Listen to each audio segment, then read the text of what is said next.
Salut les filles et les garçons, j'espère que vous allez bien. Aujourd'hui, on se retrouve désormais comme tous les vendredis à 17 h pour une nouvelle vidéo Minute Fit. Et aujourd'hui, on va parler du fameux ventre plat. Par contre, il faut savoir qu'avoir un ventre plat et avoir des abdos apparents, ce n'est pas du tout la même chose. En fait, avoir un ventre plat, ça se résume à avoir un bon transit. Et pour cela, la première des choses à faire, c'est favoriser les aliments qui favorisent le transit. Il y a les légumes, les fruits, mais il y a aussi les légumineuses qui sont souvent accusées à tort et qui en fait sont très riches en fibres et vont ainsi remplir votre bol alimentaire.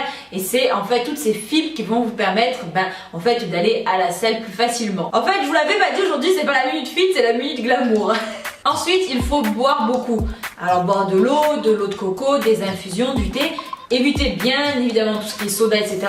Car en fait, quand vous allez boire, l'eau au contact des fibres va les faire gonfler et justement, ça va être encore une action qui va favoriser votre transit. Une autre astuce que je peux vous donner, c'est faire du sport. Alors bien évidemment, faire du sport, ça va vous faire brûler des calories, ça va vous faire éliminer les graisses, c'est bon pour la santé, mais c'est surtout très bon pour le transit.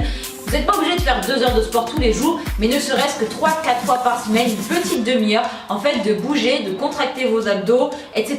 Ça va activer votre transit. Et enfin, de manière générale, toujours privilégier les aliments végétaux parce que ceux-ci en fait sont composés en grande partie de molécules qui ne sont pas en fait digérées par l'être humain, comme voilà, tout ce qui va être fibres, etc. En fait, ça c'est des macronutriments qui ne sont pas digérés et qui du coup en fait vont rentrer et ressortir directement en favorisant le transit. Les choses à ne pas faire. Alors la première, elle me paraît complètement évidente, mais quand on voit le nombre de paquets qui s'en vendent, faut croire que ça n'est pas pour tout le monde.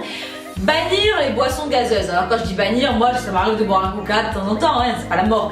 Mais en fait, les boissons gazeuses, de par les gaz qu'ils contiennent, ça va vous faire gonfler le ventre. Ça c'est inévitable et c'est la mort du ventre plat. Quelque chose à ne pas faire aussi, c'est en fait de trop manger au repas. Moi je suis quelqu'un qui a beaucoup d'appétit, vous le voyez dans mes vidéos de journée dans mon assiette, c'est vrai que je mange beaucoup. D'ailleurs il y en a une qui arrive dans 2 jours, dimanche, vous voyez que j'ai un bon appétit. Néanmoins, il ne faut pas se blinder le ventre, sortir de table, vous n'en pouvez plus.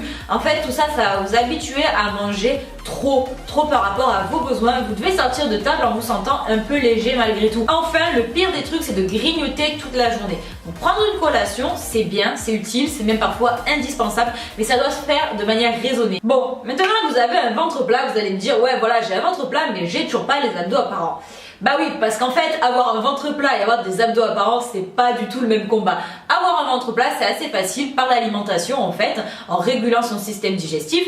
Alors qu'en fait, avoir les abdos apparents, c'est beaucoup plus compliqué, c'est plus contraignant et ça nécessite d'avoir un body fat suffisamment bas en fait pour que les muscles puissent se voir. Pour avoir les abdos apparents, donc mes conseils principaux, ça va être de faire des sports énergivores comme la muscu, le fitness. En fait, ça va être des sports qui vont beaucoup consommer d'énergie pendant la séance mais aussi après. À la salle, arrêtez de vous focaliser sur les crunchs, sur les obliques, sur le gainage. Alors bien sûr le gainage et tout c'est bien d'en faire.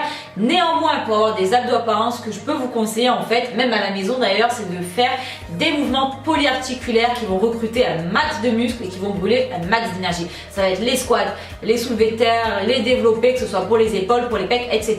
Enfin, ce que je pourrais vous conseiller, c'est bien évidemment de faire attention à votre diète, puisqu'il faut en fait que votre body fat soit suffisamment bas, donc évidemment il faut faire attention à ce que l'on mange, éviter prioritairement le sucre, notre pire ennemi, tout le monde le sait maintenant, et varier son alimentation, etc. Les choses à ne pas faire en revanche, c'est en fait croire que tout le monde peut avoir des abdos apparents. Donc bien évidemment, si vous faites une super sèche, tout le monde peut les avoir. En revanche, avoir des abdos apparents toute l'année, c'est pas pour tout le monde. En fait, ça dépend de votre morphologie. Si vous êtes le type de fille ou de mec à tout stocker en fait sur le ventre, ça va être vachement difficile pour vous d'avoir des abdos apparents toute l'année. Ensuite, il faut arrêter de croire que ça vient en un mois, parce que si effectivement en plus vous n'êtes pas très favorable à avoir les abdos apparents, ça va vous demander certainement beaucoup d'énergie et beaucoup de temps. Alors soyez patient. J'espère en tout cas que cette vidéo vous aura donné plein d'astuces et de conseils. Quant à moi, je vous retrouve vendredi prochain à 17 h pour une nouvelle vidéo Minute Fit. Ciao ciao les filles et les garçons.